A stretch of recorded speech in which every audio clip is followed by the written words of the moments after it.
Estamos con el doctor Tomás Garza Hernández, quien fue uno de los pioneros en el desarrollo de la estadística e impulsor de varias instituciones donde se cultiva y se ha cultivado tradicionalmente la estadística, como el IMAS y el Colegio de México. Doctor, ¿qué fue lo que lo llevó a estudiar la carrera de actuaría en la Facultad de Ciencias de la UNAM? Bueno, yo creo que ahí la contestación no puede ser más que fue un proceso aleatorio. En realidad caí en la actuaría, pues en parte quizá por mi afición a las matemáticas y en parte por curiosidad, por saber de qué se trataba. Era una carrera incipiente dentro de la Facultad de Ciencias en México y en ese entonces estaba demasiado orientada al campo del seguro y el propio seguro mexicano, pues en esa época estaba muy incipiente también, de manera que resultaba ser una profesión muy restringida. Y la orientación más inmediata, con un poco de amplitud, pues era claramente la estadística. Entonces, pues casi de manera natural me orienté a hacer estadística, ¿no? ¿Cuál era el desarrollo de la estadística en la época en que usted estudió la licenciatura? En la Facultad de Ciencias había un desarrollo muy desigual. Había un grupo de, en fin, como todo el mundo sabe, de matemáticos muy sólidos, gente muy buena tanto en la enseñanza como en su conocimiento de la materia. Y de ese grupo se había desarrollado 2 o 3 personas, también por razones fortuitas, que se habían dedicado a la estadística. Recuerdo muy bien a Remigio Valdés, que fue mi primer profesor de probabilidad, y a María Lomelí, ambos pues ya retirados del medio, pero que tenían una excelente formación y que pudieron por lo menos poner las bases correctas que me permitieron posteriormente hacer mis estudios de posgrado. Al término de su carrera, ¿desarrolló algunos trabajos como estadístico o salió inmediatamente a estudiar a la Universidad de Cornell? Yo salí directamente, en realidad quedé un poquito, digamos, o siento haber quedado un poco incompleto en mi formación profesional. Y como es mucho el caso, la pretensión de ir a hacer estudios de posgrado era más que nada para rellenar lagunas en la formación de licenciatura. Y casi de manera casual logré una beca que me permitió ir a la Universidad de Cornell, porque era una beca de la propia Universidad de Cornell, que pues en fin ya era muy conocida, por supuesto, como una de las grandes universidades norteamericanas.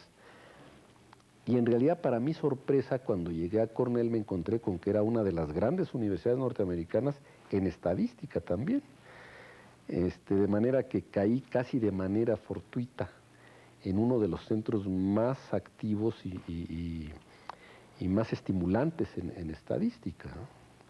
Creo que por suerte entonces agarré una primera formación muy interesante. ¿Cuál era el impacto de las ideas de Fisher y Neyman en la estadística que se enseñaba en Cornell? Bueno, como te decía yo hace un momento, realmente Cornell era o como sigue siéndolo, un centro muy importante dentro de la estadística mundial. Allí existían quizá 9 o 10 gente de muy alto nivel, algunos de los cuales pues, eran estadísticos muy tradicionales, donde sin duda la influencia de Fisher y Neyman era muy importante.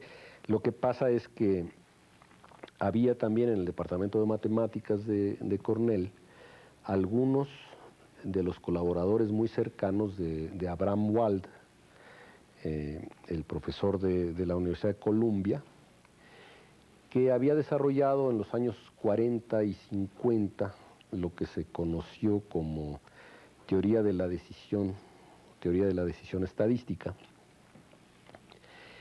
y que le daba un giro ligeramente diferente a los fundamentos de la estadística.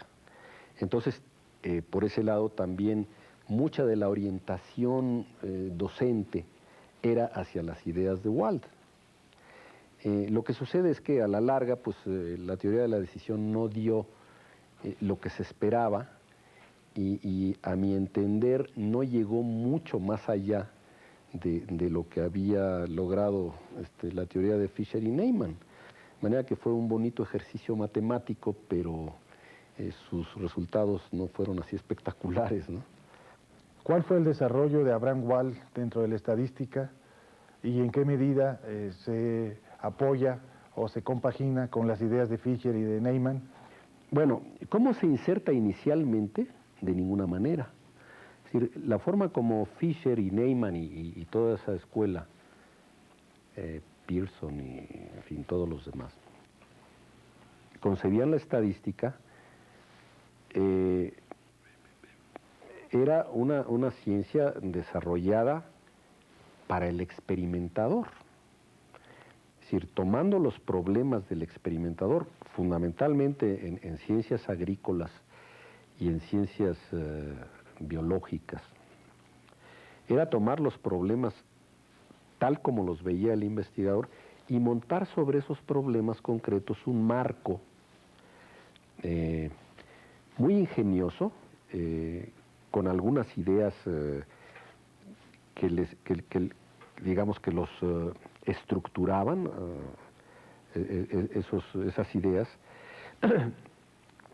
y entonces proponer algunas soluciones a los problemas del experimentador. Yo creo que a Wald, sobre todo, le parecía la cosa demasiado informal. Y entonces él quiso proponer un esquema teórico mucho más sólido, con matemáticas muy complicadas, esperando que eso produjera a la larga resultados mucho más ricos de lo que había hasta la fecha. ¿Por qué? Bueno, porque un fenómeno semejante pasó en la teoría de la probabilidad. La teoría de la probabilidad se desarrolla hasta los años 20 o 30, de manera, yo no digo elemental, pero sin grandes complicaciones abstractas. Las matemáticas eran complicadas, pero eran matemáticas de la vida real. Entonces llega un grupo de gente, sobre todo en la Unión Soviética y en Alemania y en Francia, que le dan una vuelta de 180 grados a los fundamentos y proponen una nueva teoría de la probabilidad que en sus fundamentos no se parecía en absoluto a la anterior, nada más que se genera a partir de ahí una enorme riqueza de resultados que incluyen a los anteriores, pero que van muchísimo más lejos que los anteriores. Yo creo que un poco con esa misma idea, Wald toma la estadística y se propone hacer lo mismo.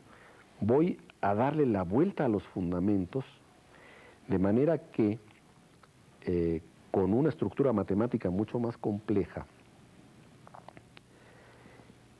se produzcan cosas que engloben a los resultados anteriores, pero que se pueda ir muchísimo más allá. Bueno, pues resulta que no dio para eso.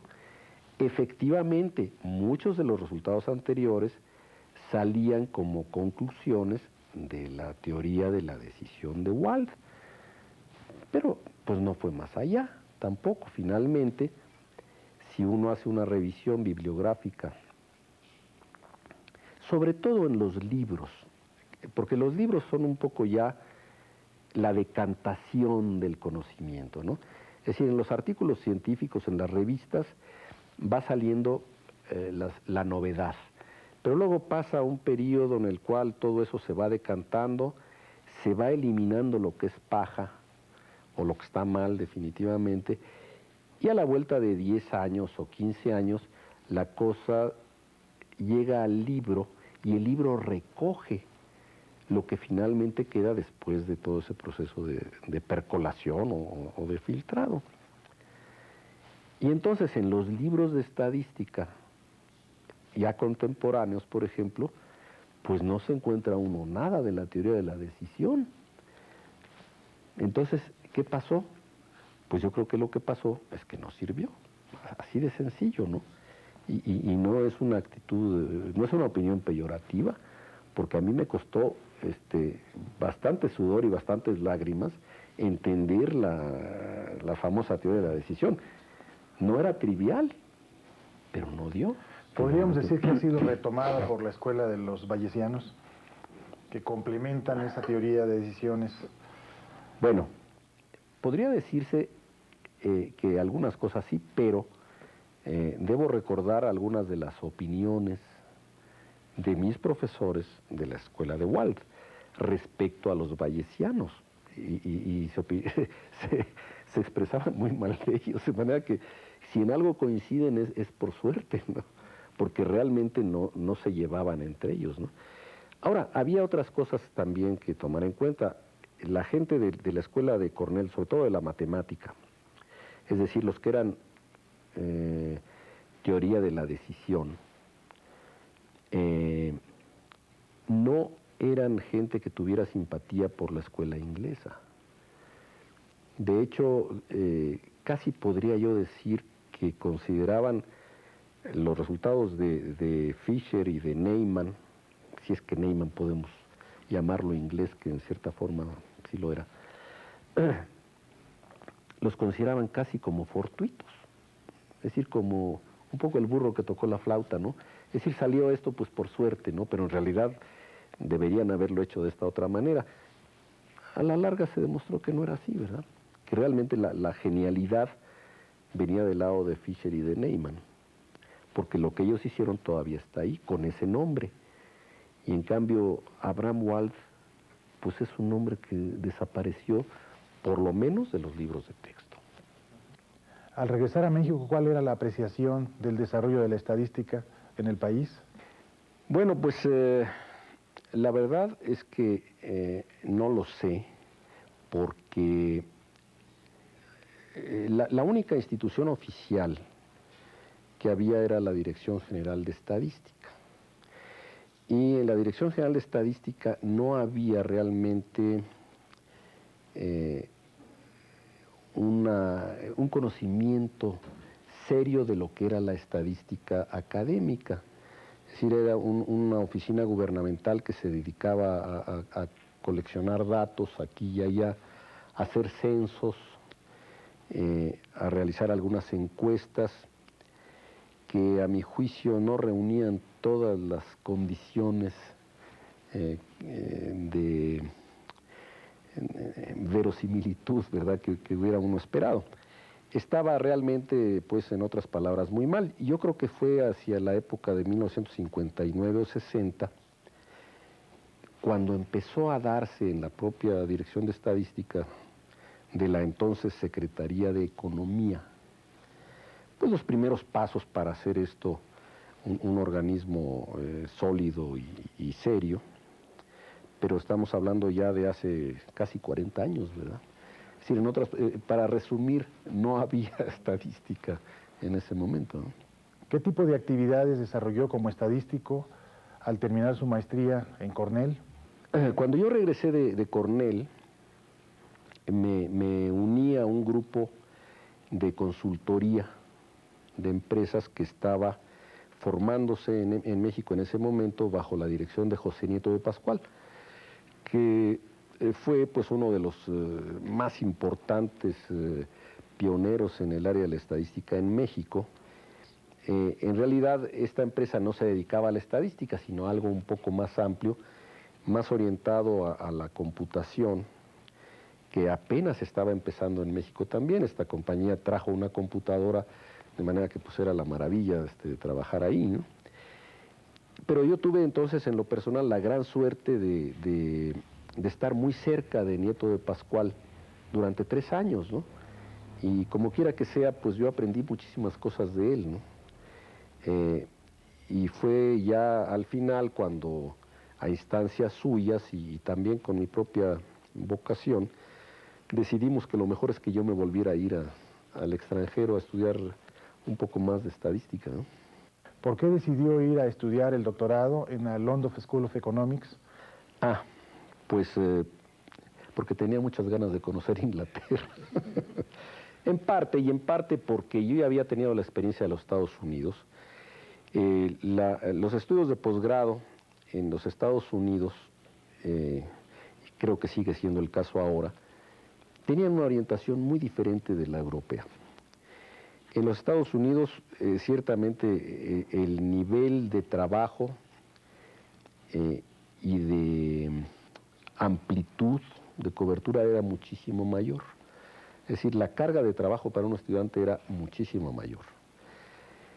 La formalidad de los créditos, de la elección de materias y todo eso, era mucho más fuerte en Estados Unidos.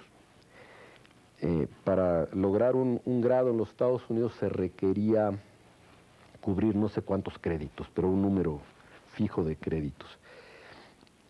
En Inglaterra, en cambio, en primer lugar, pues era la patria de Ronald Fisher, de manera que no era trivial como estadística. En segundo lugar, había muchísimo menos formalidad. En mi época no había el concepto de créditos, no había el concepto, casi diría yo, ni de cursos. Es decir, era ir a estar cerca de gente que en esa época, pues en fin, puedo hablar por ejemplo de Andrew Stewart, uno de los colaboradores de Kendall, gente de la escuela de Pearson y del propio Fisher, que casi diría yo, simplemente de estar pegado ahí, se le pegaban a uno las cosas, ¿no? Y más bien se trataba de hacer investigación, de hacer un trabajo de tesis, que era el que le iba a dar a uno el doctorado. Es decir, era una orientación muy radical. Habiendo ya probado lo que era Estados Unidos, me interesaba probar lo que era Inglaterra, ¿no? ¿Cuál considera usted que fueron sus aportaciones a la probabilidad y a la estadística como resultado de su trabajo de tesis doctoral en la London School of Economics? Bueno, pues yo diría que casi no fue nada de estadística. Me tocó como supervisor académico un profesor de probabilidad que estaba muy activo entonces en el área de los procesos estocásticos. Y el nivel de la teoría de los procesos estocásticos en Inglaterra era muy interesante porque no era matemática pura, sino era muchísimo más con los pies en la tierra. En esos años, en los años 60, Inglaterra fue un lugar donde se desarrolló mucho la teoría de los procesos estocásticos. Con matemáticas menos complicadas que en los Estados Unidos, por ejemplo, o en Francia. Y entonces eso lo hacía un lugar muy atractivo para hacer cosas novedosas en un nivel en el que uno podía colaborar. Es decir, no siendo yo matemático profesional, en el sentido convencional, hubiera sido mucho más difícil entrarle a las complicaciones de la matemática que se usa en teoría de la probabilidad avanzada, que es realmente muy compleja, ¿no? Entonces yo me dediqué a ciertos problemas en un área que se conoce como la teoría de las colas, o líneas de espera, colas de las que se hacen en los bancos o en el correo, ¿verdad? Y bueno, pues en fin, se hicieron algunas contribuciones que, vistas a 30 años, son bastante modestas y con un juicio un poquito crítico diría uno que no tienen ninguna importancia realmente, pero me sirvieron para hacer una tesis, ¿no? A su regreso a México, continuó el contacto que había establecido con el doctor Nieto y estableció contacto con otros estadísticos y otras escuelas de estadística, como en Chapingo con el doctor Casas. ¿Cómo fue este contacto y cuáles fueron los objetivos? Efectivamente, Una de las cosas que traía yo de Inglaterra era la certidumbre de que la interacción con diversas escuelas era muy importante. A mí me dieron la oportunidad, cuando llegué de Inglaterra, de iniciar un programa en el Colegio de México, que era un programa de posgrado en estadística propiamente, que me lo encargaron a mí, y me tocó pues desde organizar los programas de cursos y pues los requisitos y en fin, qué sé yo, toda la organización académica.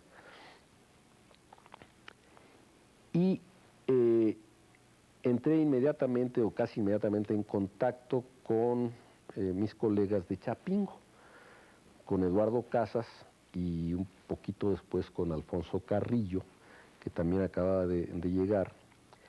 Y entonces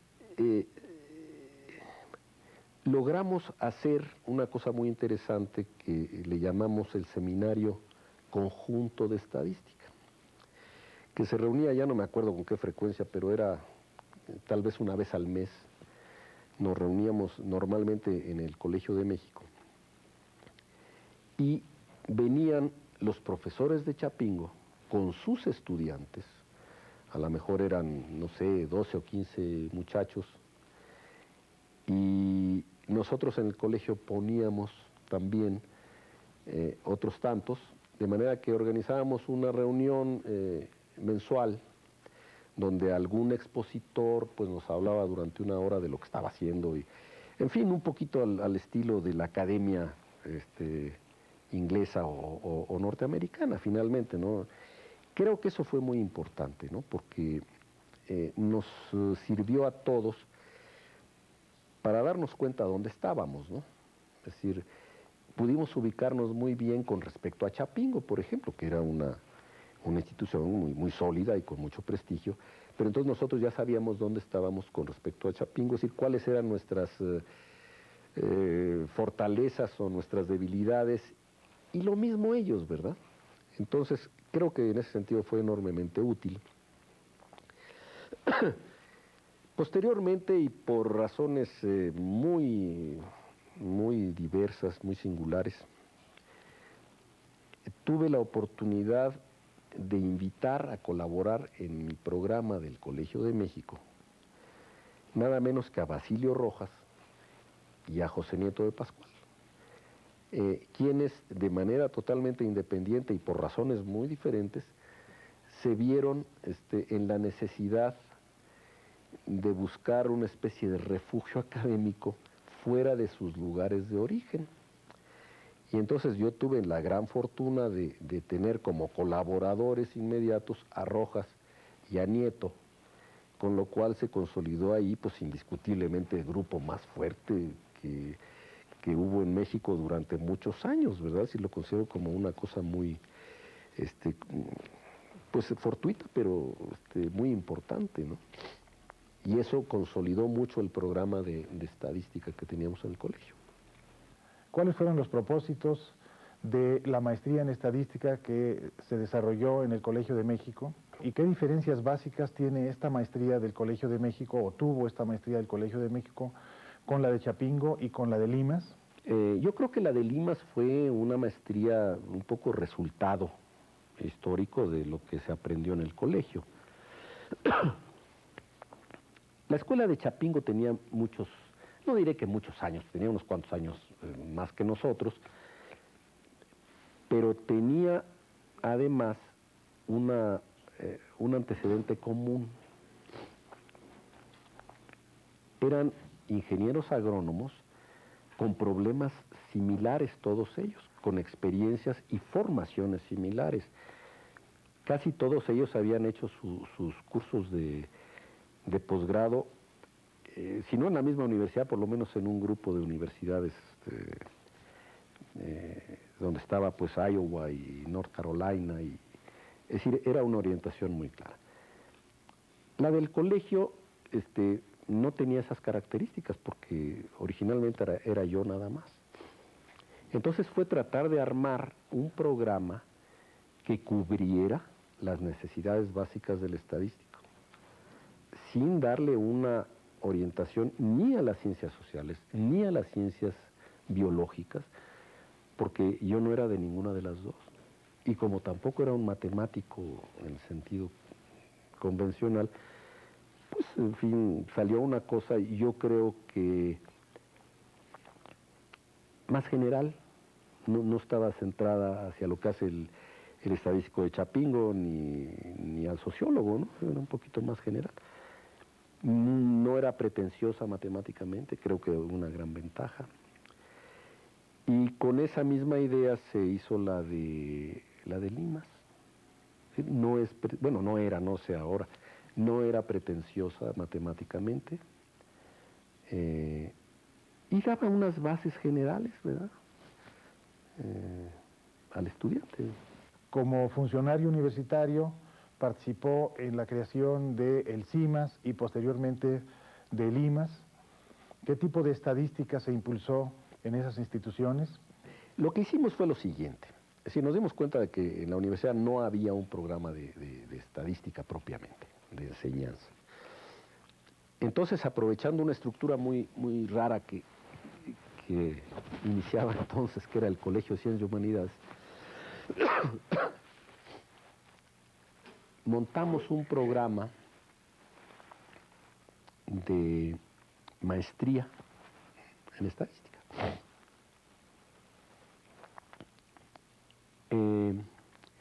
Yo diría sin ninguna orientación especial, ¿no? Es decir, simplemente un programa básico para enseñar estadística a muy buen nivel. Estadística por un lado, investigación de operaciones por el otro, y empezamos a trabajar en eso. Y yo creo que con buen éxito a la larga, ¿no? Había condiciones muy adecuadas para desarrollar ese programa, mucha libertad, muchos recursos, y por ahí se fue la cosa. Ya después tuvimos la suerte de que se incorporara pues otras gentes muy buenas como Nacho Méndez y otros, ¿verdad? Pues que creo que fueron consolidando todo esto, ¿no? Y pues no sé si a la larga se convirtió eso en uno de los ejes del desarrollo estadístico en México, ¿no? Es decir, no sé, sí sé, estoy seguro de que así fue, ¿no? Y casi diría yo que, pues, me atrevería yo a decir que la mayoría de las gentes que ahorita tienen posiciones importantes en estadística, de alguna manera provienen de ese movimiento que se inició en los 70, ¿no? Ha participado activamente en la docencia de la probabilidad y de estadística. Dentro de esta línea ha producido algunos textos que se utilizan para la enseñanza de la disciplina. ¿Nos puede comentar sobre estos textos? Mi carrera, digamos, como director de Limas era muy demandante realmente, ¿no? No era una ocupación que permitiera hacer cosas personales. Es un instituto que creció con una amplitud de miras muy grande, y entonces había que estar atendiendo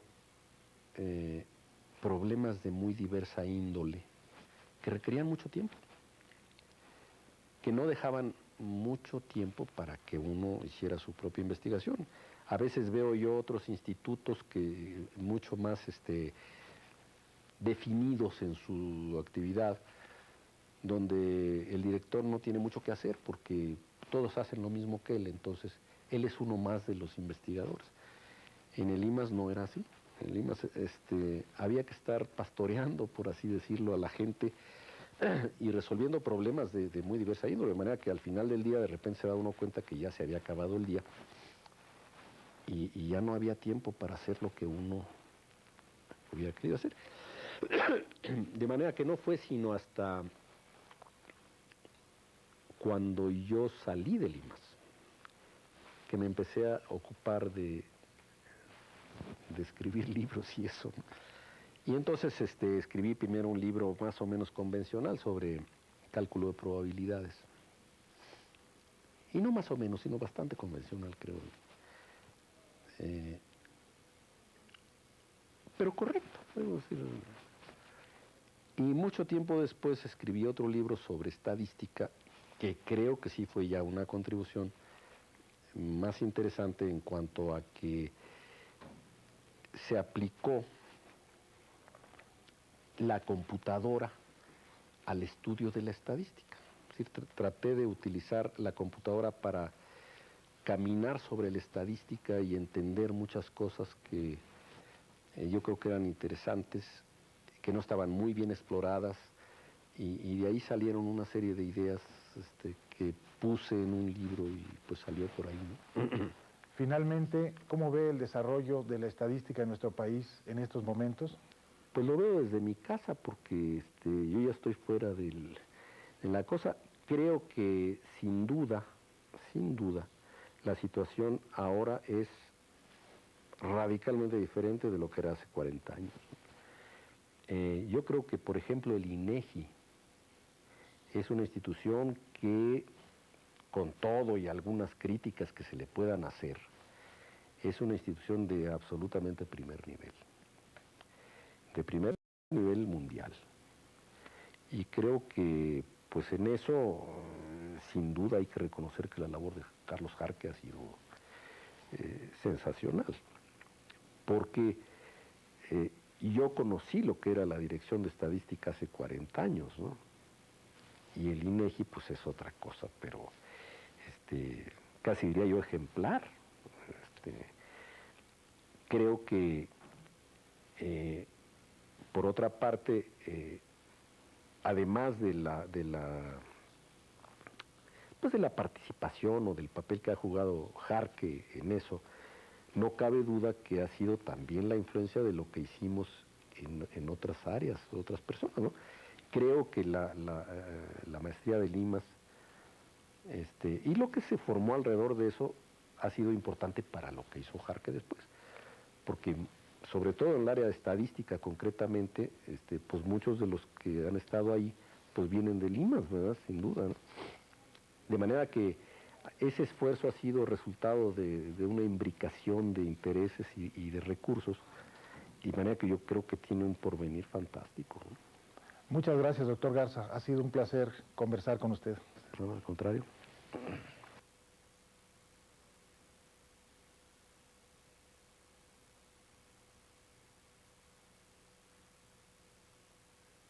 ¿Qué fue lo que lo llevó a estudiar la carrera de actuaría en la Facultad de Ciencias de la UNAM?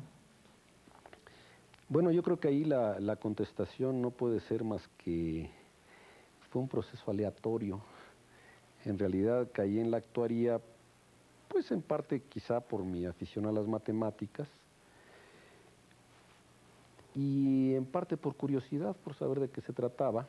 Era una carrera incipiente dentro de la Facultad de Ciencias en México, y en ese entonces estaba demasiado orientada al campo del seguro, y el propio seguro mexicano pues, en esa época estaba muy incipiente también, de manera que resultaba ser una profesión muy restringida.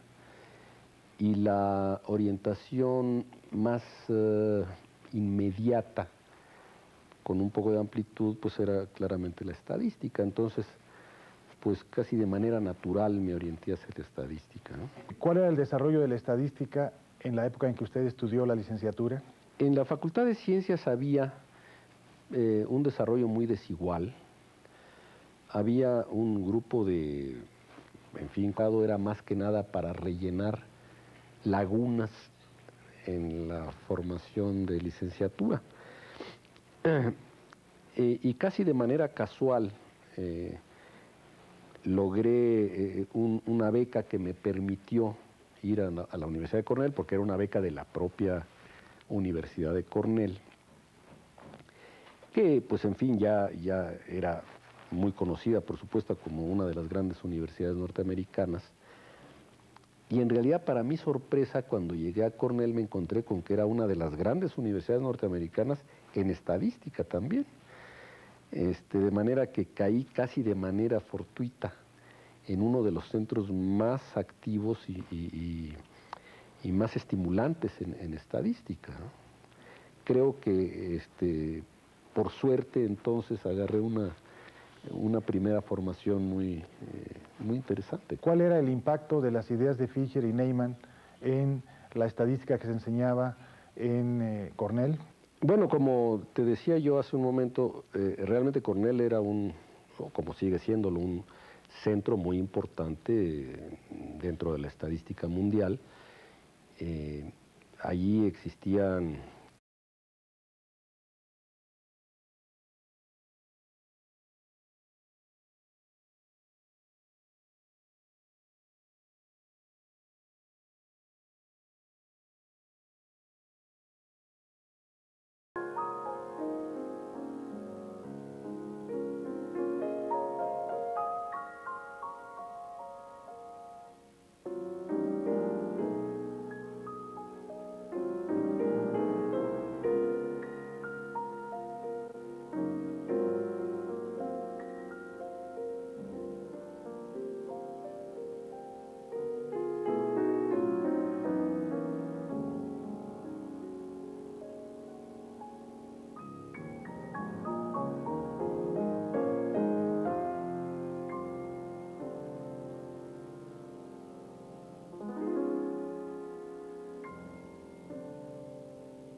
Estamos con el doctor Tomás Garza Hernández, quien fue uno de los pioneros en el desarrollo de la estadística e impulsor de varias instituciones donde se cultiva y se ha cultivado tradicionalmente la estadística, como el IMAS y el Colegio de México. Doctor. Como todo el mundo sabe, de matemáticos muy sólidos, gente muy buena tanto en la enseñanza como en su conocimiento de la materia. Y de ese grupo se había desarrollado 2 o 3 personas, también por razones fortuitas, que se habían dedicado a la estadística. Recuerdo muy bien a Remigio Valdés, que fue mi primer profesor de probabilidad, y a María Lomelí, ambos pues ya retirados del medio, pero que tenían una excelente formación y que pudieron por lo menos poner las bases correctas que me permitieron posteriormente hacer mis estudios de posgrado. Al término de su carrera, ¿desarrolló algunos trabajos como estadístico o salió inmediatamente a estudiar a la Universidad de Cornell? Yo salí directamente, en realidad quedé un poquito, digamos, o siento haber quedado un poco incompleto en mi formación profesional. Y como es mucho el caso, la pretensión de ir a hacer estudios de posgrado, quizá 9 o 10 gente de muy alto nivel, algunos de los cuales pues, eran estadísticos muy tradicionales, donde sin duda la influencia de Fisher y Neyman era muy importante. Lo que pasa es que había también en el departamento de matemáticas de Cornell algunos de los colaboradores muy cercanos de Abraham Wald, el profesor de la Universidad de Columbia, que había desarrollado en los años 40 y 50 lo que se conoció como teoría de la decisión estadística, y que le daba un giro ligeramente diferente a los fundamentos de la estadística. Entonces, por ese lado también mucha de la orientación docente era hacia las ideas de Wald. Lo que sucede es que a la larga, pues la teoría de la decisión no dio lo que se esperaba y a mi entender no llegó mucho más allá de lo que había logrado la teoría de Fisher y Neyman. De manera que fue un bonito ejercicio matemático, pero sus resultados no fueron